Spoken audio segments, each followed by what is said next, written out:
Hello, everybody, and welcome back to another episode of Finding Freedom. In this episode, we're going to discuss, well, what did the spiritual teachings talk about being humble?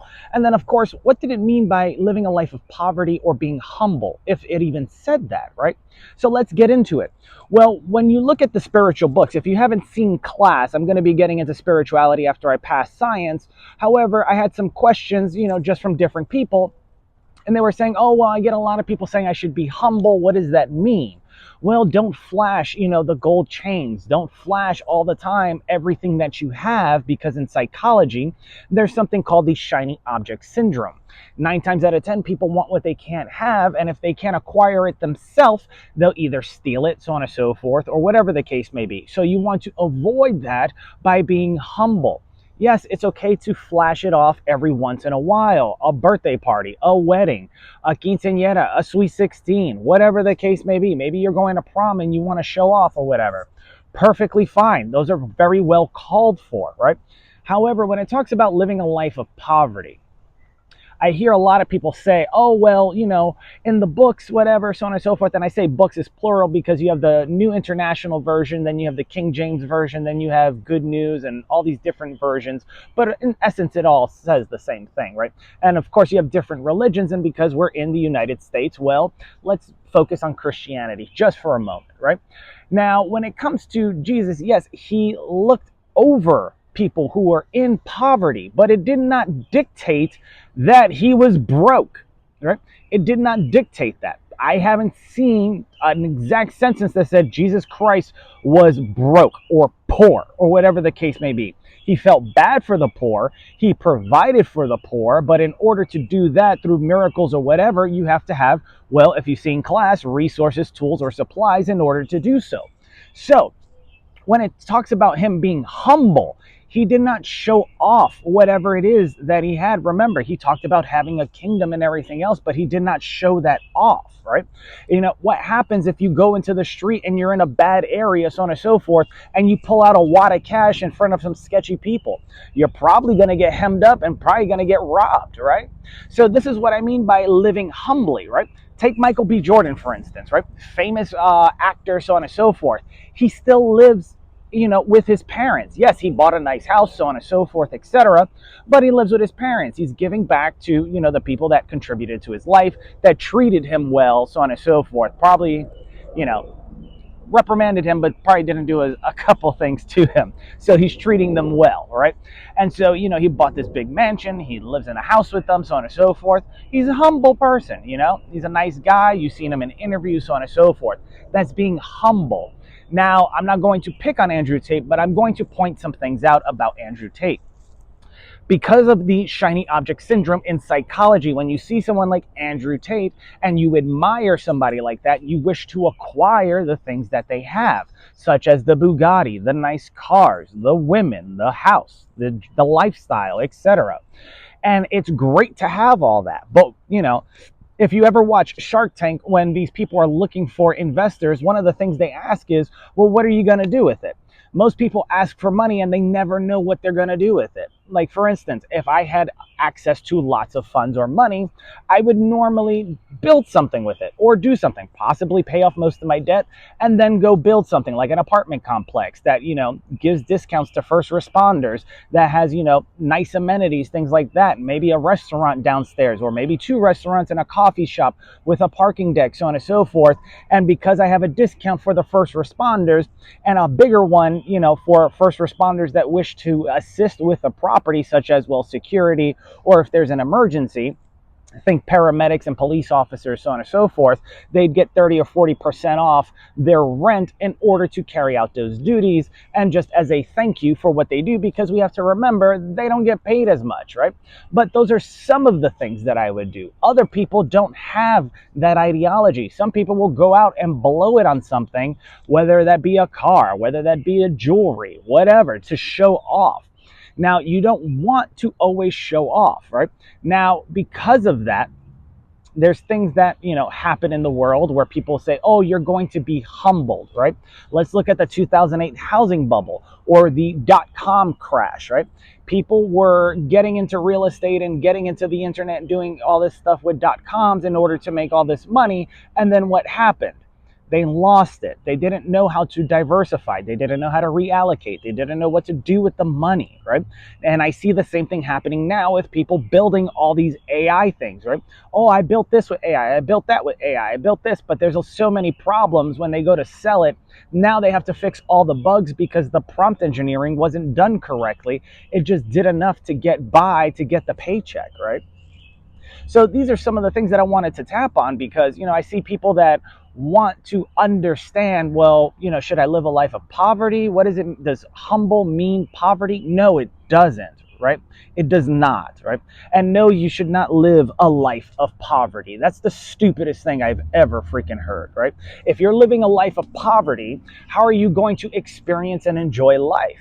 Right? How are you going to take care of a family? How are you going to get your teeth fixed? How are you going to afford going to the doctor? So on and so forth. Because I guarantee you, if the salary wasn't there, half the doctors wouldn't do their job. And because they have a high salary, they do it well. If you pay them less money, they probably will not do a great job at it because the work and everything else that goes into it doesn't pay off because they didn't have that purpose. They probably did it for the money.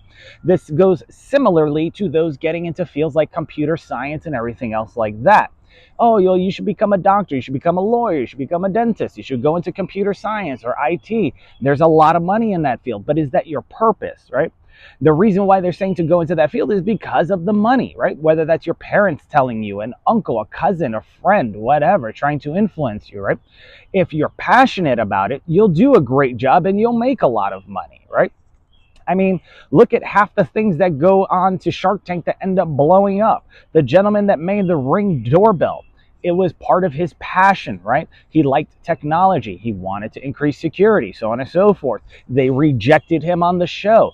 Then he sold it to Amazon, became a billionaire, and returned to Shark Tank as a shark and an investor in other companies. So you have to understand where it is that you want to go in life when you're pursuing your freedom, right? Now with AI, Gemini, ChatGPT, Claude, so on and so forth, you can ask it these questions as far as how to achieve your goals, whether that's you wanting to be an artist, right? I remember speaking to an art teacher because I was thoroughly interested in art. And my sister, she has her art degree, so on and so forth. I think she has her master's in art. And, one of the things I asked the art teacher, if I remember correctly, her name was Miss Allred.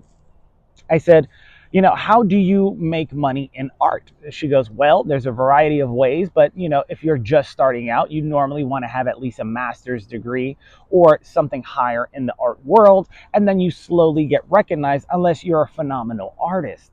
Now, when it comes to art, does that mean you have to paint all the time? Probably not, right? Because I could say art just like I could say humble or poverty, right?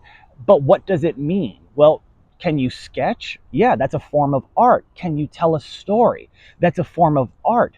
Can you act? That's a form of art. Remember, thespians back in the day, majority of them were men. It wasn't until later that women came into the scene, and men used to dress up as women during that whole time, right? Because they had to show the different roles, right? Now, you have to understand these things because if you don't ask certain questions, you only get a limited amount of answers. Now with, curiosity, creativity, and everything else with artificial intelligence or these large language models that we have that have access to the internet that's completely free. You can not only ask questions, you can start to change your life a little bit. Now, not to say you can do it on your own because I'm actually filming, debunking Undercover Billionaire, and I got to do that video coming up soon because I missed a couple episodes because I had some hiccups, right? But doing stuff on your own, you get, one place. However, Mark Zuckerberg did not do everything on his own. He met people, he networked, he went to the proper school with other people and got access to other wealthy individuals because of the network that he developed. Remember, Warren Buffett said your network is your net worth, not your knowledge, not your wisdom, so on and so forth, your network. Because what happens is in the world of marketing, you have what's known as word of mouth marketing.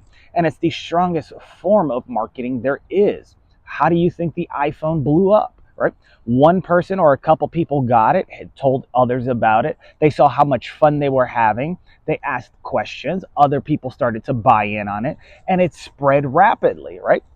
It started a movement. Steve Jobs, when he was building Apple, he had Wozniak, he had other people, so on and so forth, assisting him because he was the creative element. But, when it came to technology, he needed help with that. When it came to programming, he needed help with that. When it came to creative innovation, he needed to brainstorm with other people. So, he got other people to assist him with that, right? Same thing with Mark Zuckerberg. He tried to, build Facebook, so on and so forth, and he got very far by himself. But then he met the gentleman from, if I remember correctly, I think it was from Napster or from Harvard or whatever the case, met a couple people and started to slowly build. Then he pitched it to other people with the assistance of their investors, etc. And then, of course, it snowballed. But he didn't just know that out of the blue, so on and so forth. He didn't just walk up to random people like a salesperson that does at a convenience store. Hey, do you need help? So on and so forth. Hey, would you like to give me money? Hey, can I get your number? So on and so forth. No, he marketed, right? And marketing is a long-term play versus sales, which is short-term. The thing is, if you do marketing very well, you don't have to sell that hard, and it becomes a lot easier. So if you're living a life right now, let's say you work at Starbucks, McDonald's, any of these other jobs, at a gas station. I've done majority of them. The only place I haven't worked at was McDonald's and Starbucks. I've worked at gas stations. I've mopped rain. Let's just say that. In the military, I've got the chance to mop up rain. Don't ask me why. But I've done a variety of odd jobs. Maybe you're an Uber driver, maybe you're a Lyft driver. How can you use what Tony Robbins calls net time, no extra time? Well, when you pick people up, start a conversation with them, find out what they do. Maybe they could assist you in what it is that you're trying to pursue. Granted, I ran into some people that I thought could help. It rubbed me the wrong way, so I ended up walking away from that project. And I met other people, right? I met the urban designer out here where I'm at. I met other people within the small business community. I went to networking events, so on and so forth. Is it hard? No. Is it a lot of work? Yes. So what do? Well, you start early, figure out what you got to do for the day. If you're an Uber or Lyft driver, maybe knock out, your morning shift, take a break, then, do some research, later on, and get back on the road in the afternoon. And then in the evening, maybe you apply to other jobs or you look at networking events, so on and so forth, etc. And then try to attempt to make it to those events, right? And if you're not able to do that because the powers that be don't want you there, then move, go to a different location. If it's the whole state, well, then you probably got bigger issues.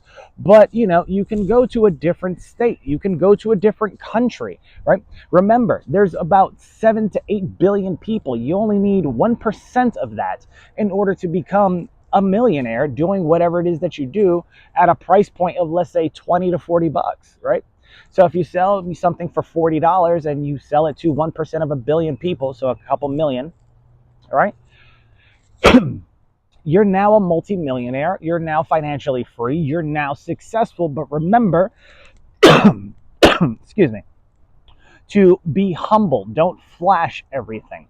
You don't need to invite the strangers that you meet at the club or wherever to your nice fancy home, so now that they could see everything and then possibly rob you or start sizing you up or comparing themselves to you, because those are not the people that you want around yourself, right? You want to go ahead and create a strong circle and an even stronger inner circle.